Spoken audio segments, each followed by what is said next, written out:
En el caso de la campaña de Vázquez Mota, me parece pues que estamos ante una estrategia que apenas está encontrando su momento de maduración a la mitad del tiempo constitucional de las campañas presidenciales. Una candidata que remó contracorriente, que se opuso a que el presidente Calderón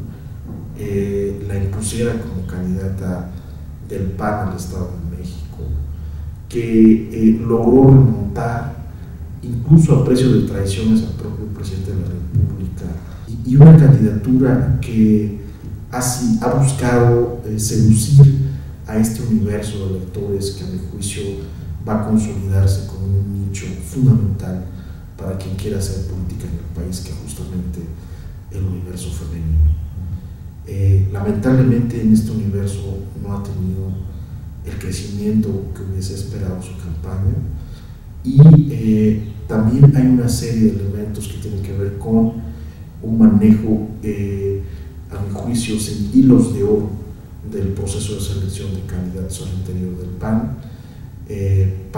sobre todo para candidaturas senatoriales, y una especie de división entre los propósitos, los objetivos, los esfuerzos y los compromisos entre la cúpula partidista panista y el panismo de calle,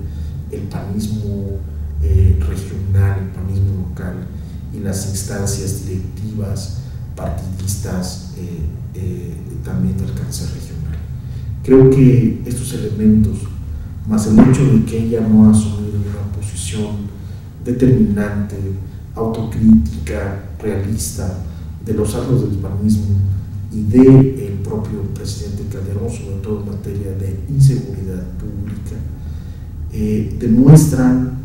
y han ubicado a la candidata en un proceso crítico para que se consolide en las encuestas y se consolide como una campaña que podría tener el nivel de desafío que requiere una pre-campaña y una campaña como la que hemos hablado del priismo abanderada por Peña Nieto. En el caso de López Obrador, me parece una campaña donde la evaluación estratégica debe mostrarse en dos momentos. Un primer momento es la necesidad de un distanciamiento que sembró en buena medida el universo de corrientes y liderazgos al interior de las izquierdas respecto a el nivel de conflictividad para resolver y conciliar intereses y para involucrar candidaturas de nuevo perfil que renueven el peso de la izquierda. Segundo, un fracaso electoral estrepitoso que culmina con el momento crítico que vive Michoacán, al grado de perder a manos del PRI la elección gubernamental en el 2011. Tercero, la necesidad de pactar con el jefe de gobierno de la ciudad, Marcelo Ebrard, la candidatura de las izquierdas sin mayores problemas, sin mayores desencuentros, sin una ruptura que derivara en un proceso de implosión para las izquierdas. Este pacto, Ebrard-López Obrador, muestra cómo la izquierda podía construir una ruta promisoria donde tomara distancia incluso de este radicalismo con el que se ubica al candidato de origen tabasqueño. Y esto sugiere además que podría construirse una ruta consistente, táctica y estratégica para que la izquierda recuperara no solamente la posibilidad de afianzarse en el PRD y con los demás partidos en alianza en el Distrito Federal, sino recuperara una fortaleza mayor, incluso con una candidatura tan polémica como la que significaba López Obrador frente al gobernante capitalino. Esta ruta pareció fortalecerse con la tesis de la República Amorosa, con una tesis que suponía que la constitución de un gabinete moderado y progresista, como el que significaría la presencia del ex rector de la UNAM, Juan Ramón de la Fuente, y del propio Marcelo Ebrard, y de algunos funcionarios, sobre todo Mondragón y Calvo, en el área de seguridad pública. Esto daba la sensación de que López Obrador estaba modificando su piel política de los últimos 5 años, y a su vez generó la idea, la expectativa de que los empresarios y que la clase media podían confiar nuevamente en su palabra, podían tener la certidumbre de que era un presidenciable con el que se podía negociar y del que no esperaría, o que no podrían esperar alguna sorpresa para sus patrimonios, para sus inversiones, para sus libertades. Y esto ha sido puesto en jaque, a mi juicio, con el desempeño de López Obrador en el primer debate constitucional del 6 de mayo, porque parecería regresar a López Obrador antes de la tesis de la República Amorosa, porque parece revivir al político profesional que está más a gusto con una postura conflictiva, con una postura que sugiere que en cualquier momento podría estar en el escenario de darle la espalda a las instituciones para imponer su voluntad. Entonces, a pesar de que podría ser justificada este regreso a López Obrador, al López Obradorismo del antes de la República Amorosa, por razones que son atribuibles en parte a una lectura apresurada de que no creció en las encuestas frente a Vázquez Mota y sobre todo frente a Peña Nieto, en términos de haber generado una sensación indisputable de un segundo lugar y de no haber conquistado un nicho de lectores particularmente importante con esa tesis. Me parece que